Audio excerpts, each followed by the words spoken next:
Buenas tardes, profesoras y compañeros. Hoy con mi grupo conformado por Jorge Ortiz, Marina Panes, Vicente Ortiz e Iris Ortiz hablaremos de la vida de Sigmund Freud, quien fue, los hechos más relevantes que lo marcaron de cierto modo y que le sirvieron de inspiración para sus posteriores investigaciones, y cómo es que a través de estas logró convertirse en uno de los personajes más relevantes en el área de la psicología, hablando así de sus principales aportes hacia esta.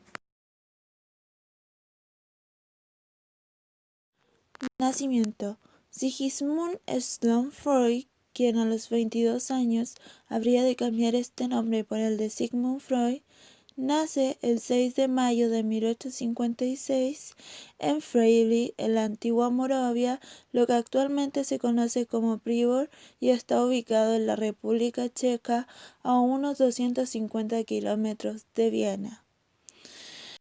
Nace específicamente en el seno de una familia de religión judía. En ese entonces su padre se dedicaba al comercio de lanas y contaba alrededor ya con 41 años, dos hijos de un anterior matrimonio, el cual el mayor de esto tenía cercana a la edad de la madre de Freud. Desde que Freud nace, se es considerado un hombre afortunado, producto de que existía una antigua leyenda, la cual consistía en que si un bebé nacía con la membrana fetal encima de su cabeza, este sería considerado un hombre afortunado.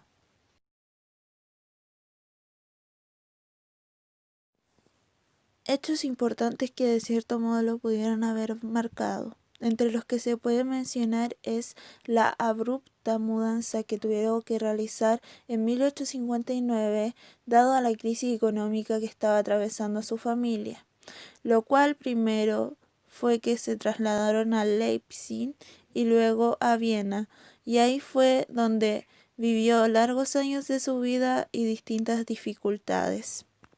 Otro de los hechos que de cierto modo fueron relevantes para las investigaciones de Sigmund Freud fue el hecho de la muerte de su hermano Julius, quien a los 8 meses de edad fallece. Cabe mencionar que esta muerte de cierto modo era deseada por Freud, dado a que siempre fue el consentido de la familia. De hecho, la madre la llamaba Sigis.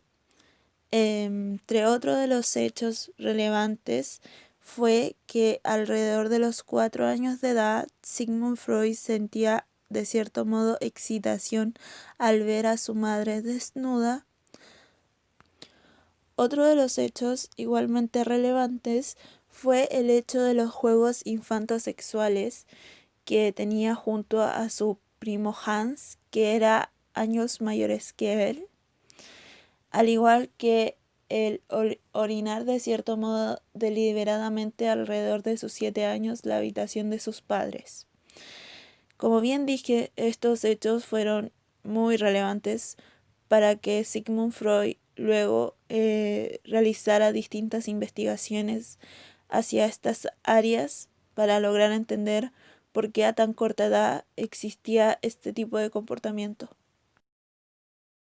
Etapa escolar y universitaria.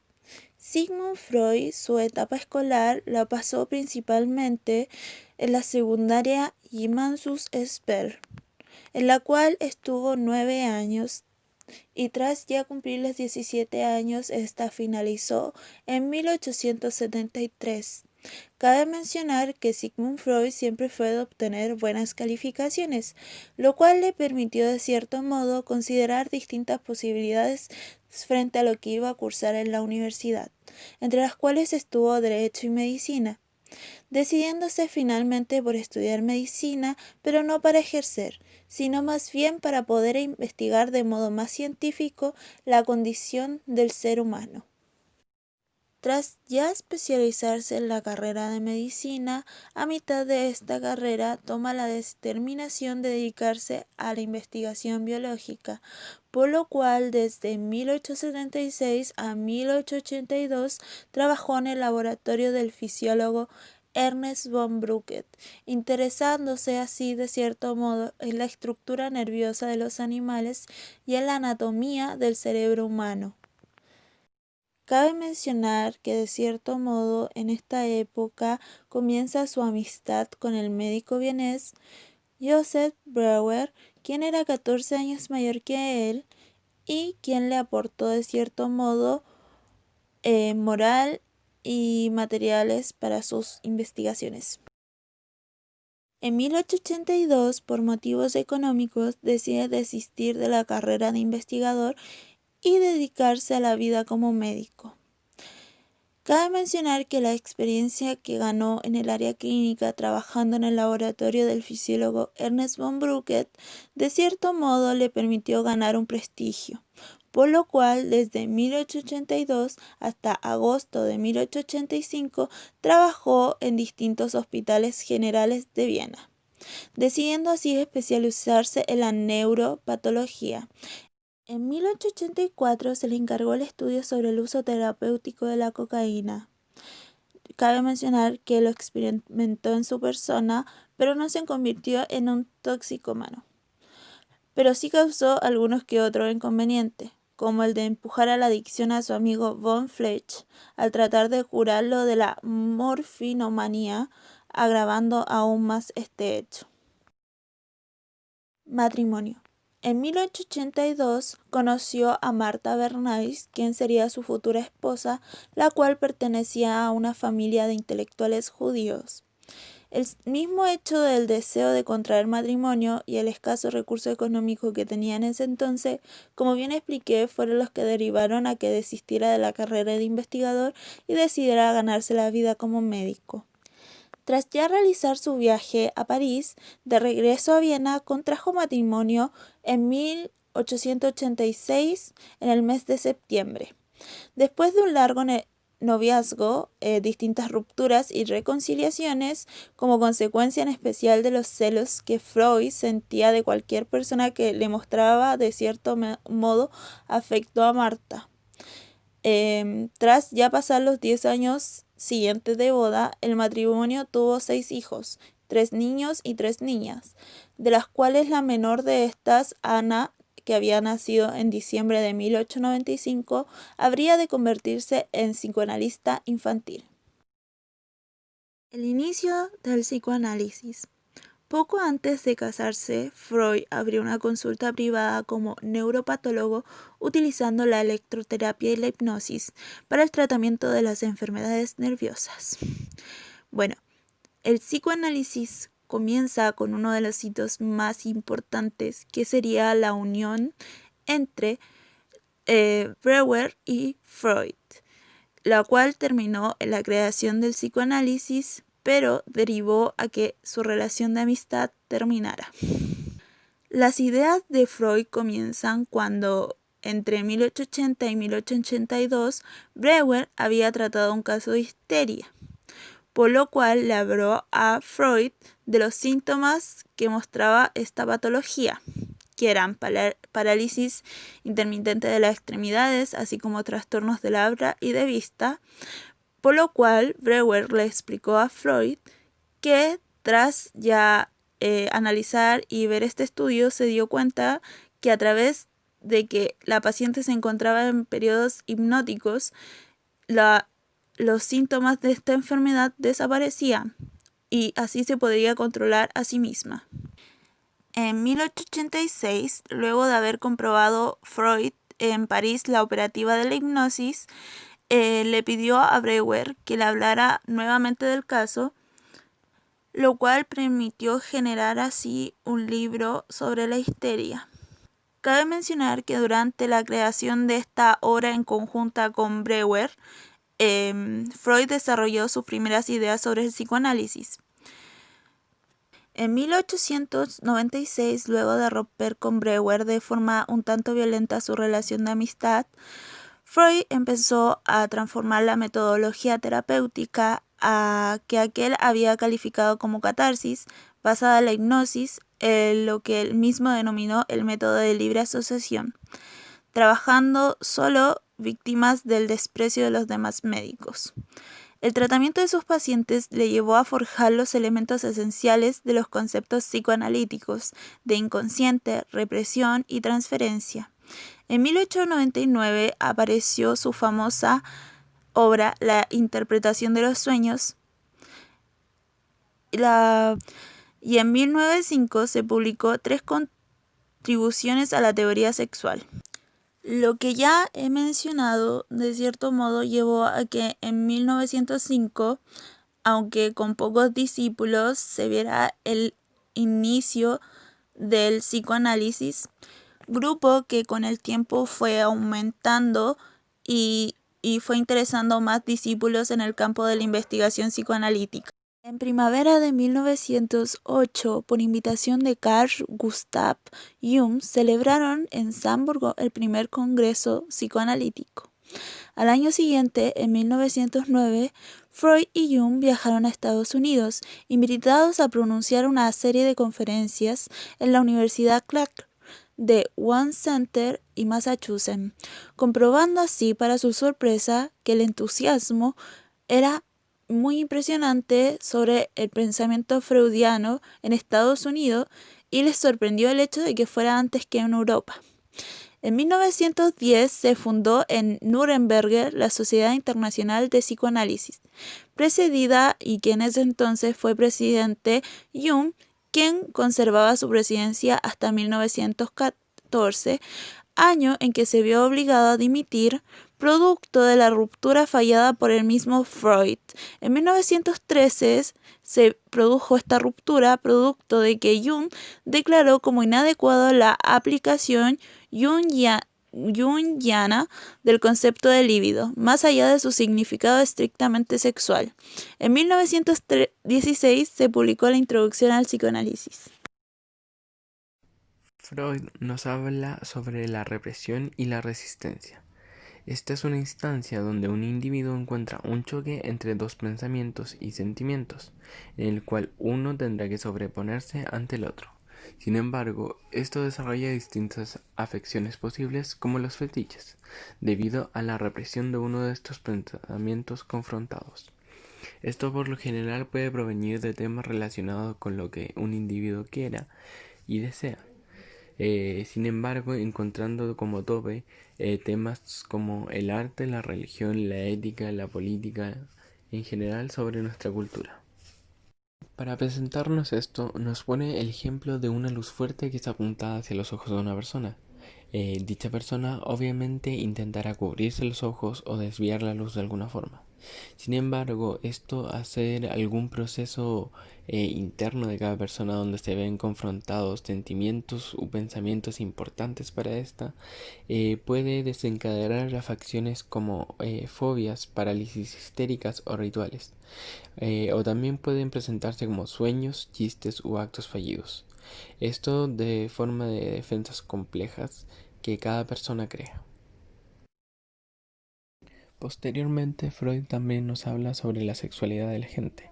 Esto lo divide él principalmente en 3 etapas. Primero está la oral, que se desarrolla en los niños más chicos, donde la única forma de obtener placer para ellos es alimentarse. Entonces, la zona por donde obtienen placer es a través de su boca. Posteriormente viene la fase sádico-anal, donde la única forma de obtener placer para los niños es a través de su ano y desarrollarse a través de poder ir al baño y hacer sus necesidades de forma correcta. Para finalizar también está la fase fálica, donde los niños empiezan a tener más en cuenta sus genitales y también se enamoran de sus padres, esto desarrollando el complejo de Edipo y también el complejo de castración. También nos habla del inconsciente, el preconsciente y la conciencia, los cuales son lugares donde se guardan nuestros más profundos deseos, impulsados por pulsiones. Además, aquí se crea un filtro donde no todos nuestros deseos pueden salir y ser visibles, sino que quedan guardados en nuestro inconsciente por lo general. Sin embargo, la forma más sencilla de presenciar esto y de entenderlo es dando un ejemplo del cual pone Freud.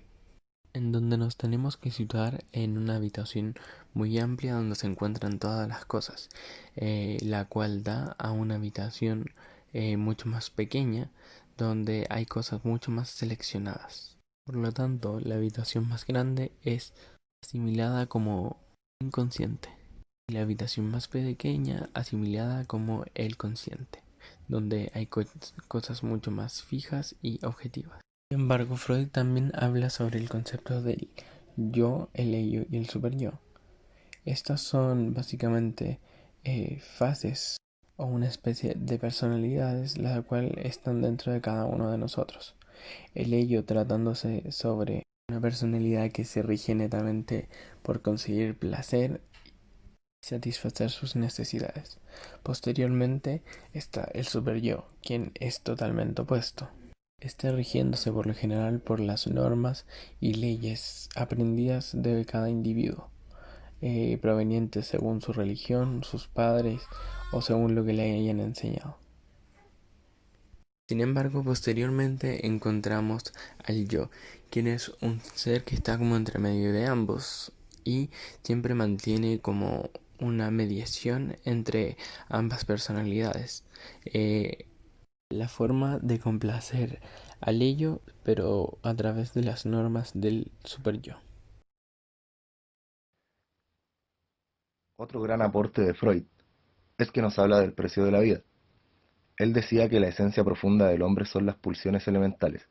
Estas se presentan de igual manera en todas las personas y en sí mismas no son ni buenas ni malas. Como éstas se rigen por el principio del placer, actúan de manera hedonista, es decir, busca satisfacer las necesidades de forma urgente. De hecho, Freud también decía que el resorte de toda la actividad humana es la aspiración a evitar el sufrimiento y experimentar el placer. Esto en un sentido de determinación interna, ya que los actos que el hombre realiza se deciden por el placer o displacer que estos conlleven.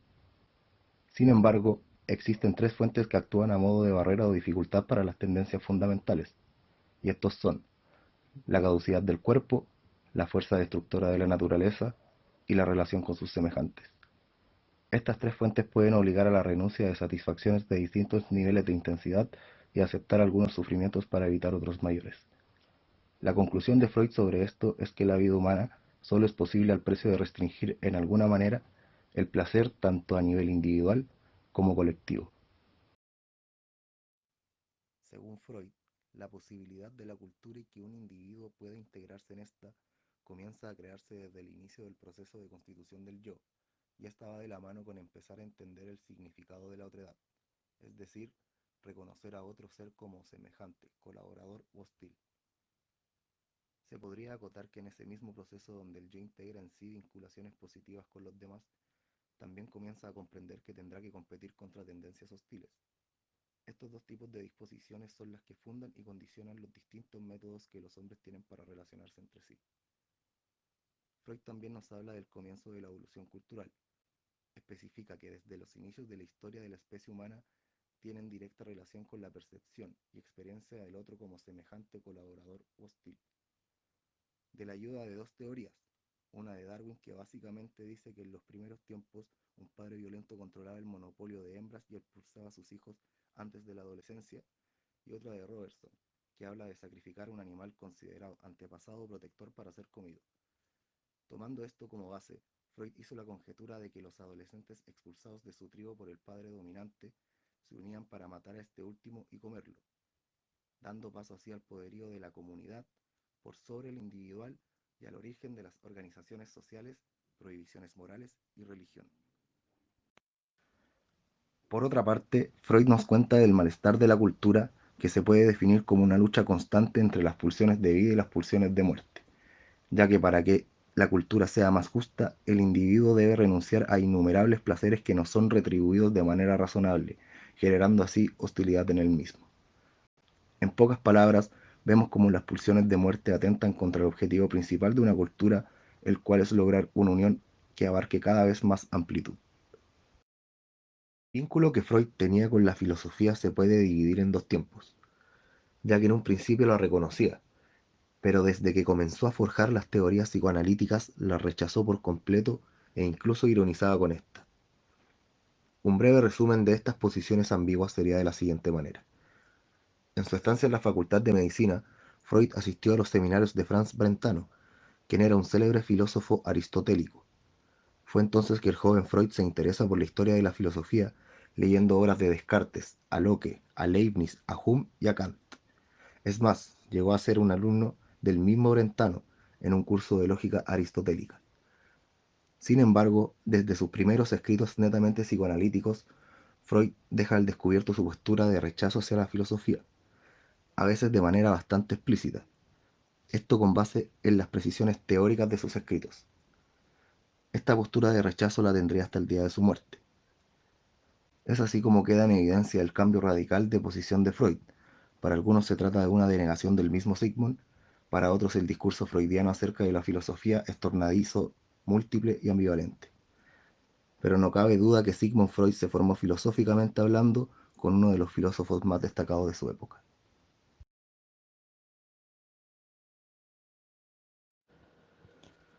Buenas tardes, compañeros. Yo les voy a hablar de la etapa adulta de Freud, principalmente enfocándome en su cáncer y en cómo vivió su vida acompañada de él. Para empezar, quiero decir que Freud tenía una herencia genética bastante buena y sus padres murieron ambos bastante viejos con, eh, con una salud para la edad no tan mala. Bueno, Freud pasaba, digamos, gran parte de su vida con jaquecas, migrañas muy fuertes y problemas digestivos que eran causados principalmente por el estrés y por situaciones de tensión. También se destacan dos episodios en los que tuvo una pérdida de conocimiento que se explican también por esto mismo, por el estrés que él sufría constantemente.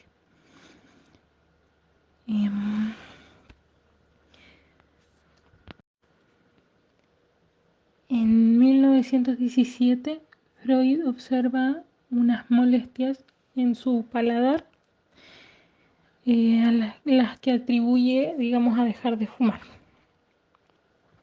Que él pasaba periodos sin dejando de fumar y después volvía a fumar excesivamente. Y luego, 6 años después, en 1923, es que se le descubre el cáncer y comienza distintos tratamientos, distintas operaciones, vivió constantemente con reapariciones, con eh, muchos dolores, muchas molestias. Eh, quedó, quedó sordo de un oído, estuvo temporalmente ciego también de un ojo. La otitis, la neumonía y las bronquioneumonías también fueron varias enfermedades que tuvo también relacionadas con, con el cáncer debido a los tratamientos tan fuertes que tenía que pasar. Luego de todo esto, la situación más compleja que tiene que vivir es su exilio. Se mueve de Viena a Inglaterra con la ayuda de muchos políticos e intelectuales, incluso del presidente estadounidense Roosevelt. Entonces, luego de 79 años de vivir en Viena, Freud tiene que abandonar e ir hacia Inglaterra. Es acompañado por su mujer y por su hija y por dos personas de servicio que lo ayudaban en esa época con todo lo que era su prótesis, la comida, etc. Ya para sus últimos años de vida, eh, su, su cáncer había prácticamente acabado con él, evidentemente. Ya no podía comer, había dejado de fumar, obviamente. No podía beber, tenía insomnios, tenía jaquecas constantes, sumamente dolorosas. La piel de la mejilla derecha se le había decolorado por completo y había comenzado la necrosis. Estaba en un estado totalmente moribundo.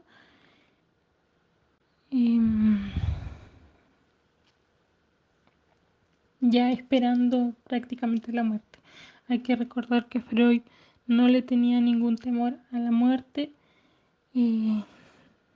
Se consideraba ateo, por lo que esto eh, fue, digamos, bien recibido de su parte. Finalmente, en la mañana del 22 de septiembre, se procedió a inyectarle 20 miligramos de clorhidrato de morfina, dosis que se repitió luego de 11 horas, y Freud entró en un coma y falleció 3 horas después, a las 3 de la madrugada de ese día. Luego de todo esto, la situación más compleja que tiene que vivir es su exilio. Se mueve de Viena a Inglaterra con la ayuda de muchos políticos e intelectuales, incluso del presidente estadounidense Roosevelt. Entonces, luego de 79 años de vivir en Viena, Freud tiene que abandonar e ir hacia Inglaterra.